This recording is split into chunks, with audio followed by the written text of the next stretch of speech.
Hey, welcome back CAT 2024 aspirants. So this is a very important video as we'll be discussing the complete strategy regarding LRDI section. तो आपको क्या strategy होनी चाहिए, what tips you should be aware about, फिर आपका plan and execution कैसे होना चाहिए. The execution is the most important part in LRDI section and the set selection. So guys this will be talking in detail. तो those who have started their preparation recently उनके लिए तो बहुत ज़्यादा important है, क्योंकि I will be talking right from the basics कि आपको सेट सॉल्व करने के पहले या डायरेक्टली जंप करने से पहले LRDI सेक्शन के what exactly you need to know. So will be starting guys. So how to prepare? Firstly, so guys, we'll be talking about topics to cover before actual sets, before you jump onto the actual sets. And I've divided the LRDI section into two parts: logical reasoning and then data interpretation. Finally, we'll combine them both. तो बात करते हैं logical reasoning में आपको कौन से ऐसी चीजें, कौन से ऐसे टॉपिक्स है जो आपको बिफोर हैंड करके रखने पड़ेंगे या बेसिक्स उनको आपकी पता होनी चाहिए.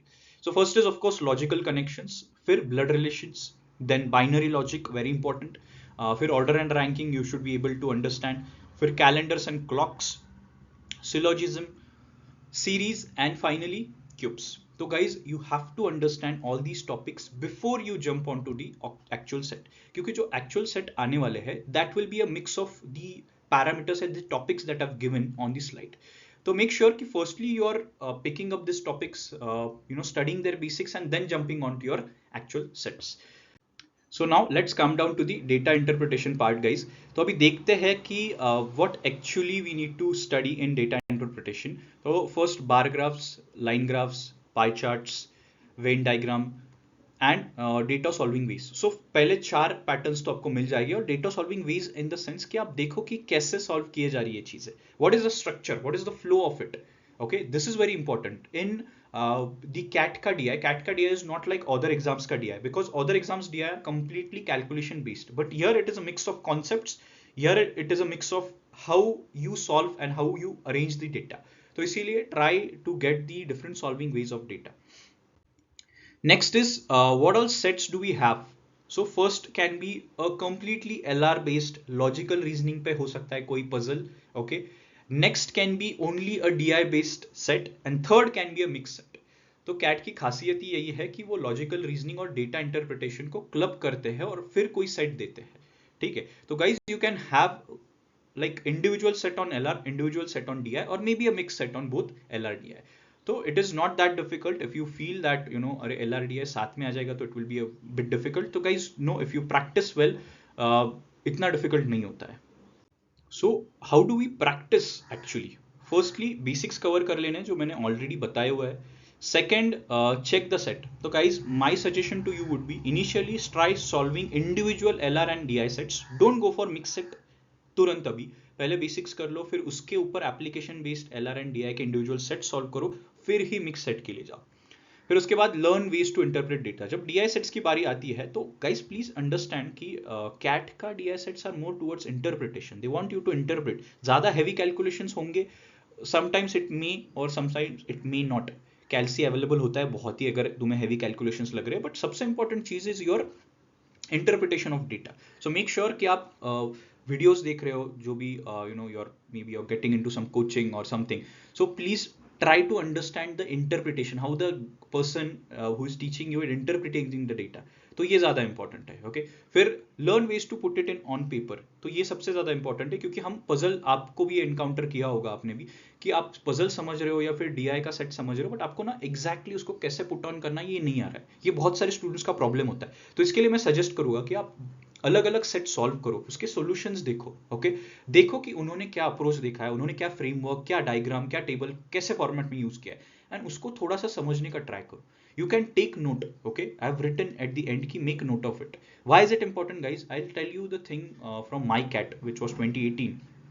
So when I gave, I used to have the जो basic diagrams है जो मोटा मोटी आते हैं, तो I used to have a rough structure. Okay, तो during my actual CAT, a puzzle came which was exactly in the same format that I had written, one of the format that I've written. तो मेरे पास already framework ready था, मैंने सिर्फ उसमें चीजें डाली, and then like in 3 to 4 minutes the puzzle was ready. So guys, this helps a lot, trust me. So make sure you are making note out of it. Next is month wise flow क्या होना चाहिए आपका। Firstly कितने set solve करने चाहिए, तो आपका major जून का फोकस होना चाहिए कि आप बेसिक सारी चीजें कवर कर रहे हो, तो इसलिए 4 to 5 sets a day is more than enough. Solutions पे ध्यान दो, प्लीज डोंट जस्ट चेक सी कि उनकी ट्रिक क्या थी या फिर उनकी मेथड क्या थी। Even if you are getting it right, just check the methodologies, methodology is very important. Next is July में you can shift to maybe 1-2 sets और इंप्रूव कर सकते हो, और अभी भी आपको लग रहा है तो बेसिक्स पे थोड़ा वर्क कर सकते हो। अगस्त टू सितंबर आपका प्लान होना चाहिए 7 to 9 sets a day, and then October should be a very heavy period wherein solving like 8 to 10 sets a day at least. Okay, and then finally November में थोड़ा सा कूल डाउन कर लो, बहुत ज़्यादा heavy मत रखो, because November is our month of examination, और बाकी की भी आप कोई फॉर्म भर रहे होगे तो नवंबर में एग्जाम हो सकते हैं, तो इसीलिए keep it down. Okay, you can practice for other exams too. तो this was the flow for your throughout your June to November. Now let's talk about the sources. क्या सोर्सेस आप refer कर सकते हो, तो online बहुत सारा free material available है ऑन डिफरेंट वेबसाइट्स। फिर कैट के रेफरेंस बुक्स अवेलेबल होते हैं। Okay, you can go for few books that are available in market.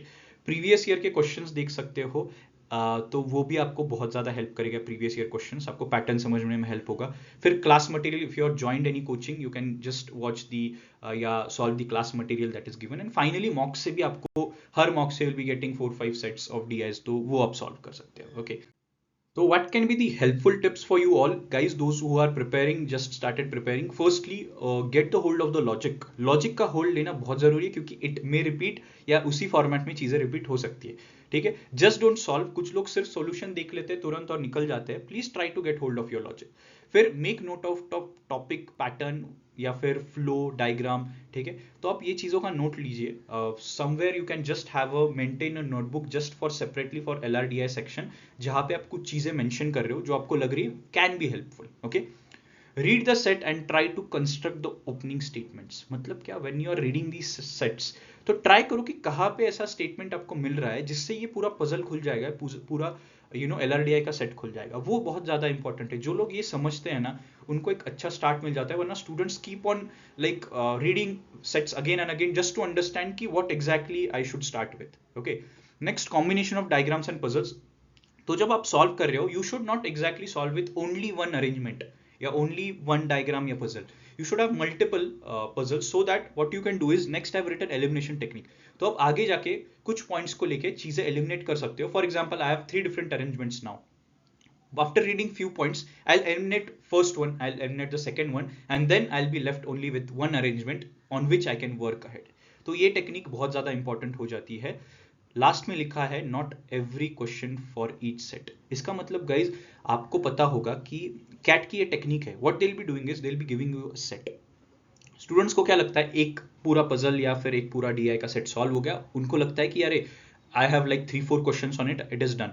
Guys please understand, CAT के क्वेश्चंस थोड़े डिफरेंट होते हैं। सो जैसे ही फॉर एग्जांपल 1 to 3 एक सेट है, first to third is one set, but उस पर हर क्वेश्चन अलग होगा, हर क्वेश्चन का डेटा चेंज हो जाता है। जस्ट इमेजिन, मेरे पूरा टेबल इंटरप्रेट करके डेटा लिस्ट डाउन किया और मैंने नेक्स्ट क्वेश्चन में जाते ही देखा अरे पूरा डेटा चेंज हो गया। They'll say assume that instead of 10% it is 20%, instead of 10,000 it is 50,000। तो पूरा डेटा हिल गया ना। तो गाइज जस्ट मेक श्योर कि आप उतना ज़्यादा टाइम नहीं दे रहे हो। यू हैव टू अंडरस्टैंड कि कहाँ पे एक ही सेट पे सारे क्वेश्चंस है, वो बहुत ज़्यादा इंपॉर्टेंट है। वरना अगर हर क्वेश्चन चेंज हो रहा है, हर क्वेश्चन में डेटा चेंज हो रहा है, तो it is not necessary to solve every question. आप देख लो which is very time consuming, आप पीछे रख सकते हो। जस्ट मेक श्योर आप वो फ्रेमवर्क का जो पेज है वो प्रॉपर संभाल के रख रहे हो। You are doing your rough work really well so that it can help you later. Okay, so these are some of the very helpful tips that I had practiced during my times. Even you can practice and this really helps. Okay, so guys stay tuned for the next video. We'll be discussing things in detail regarding the quant section as well as the verbal section and how to score 99.9 percentile in both these sections. So guys stay tuned.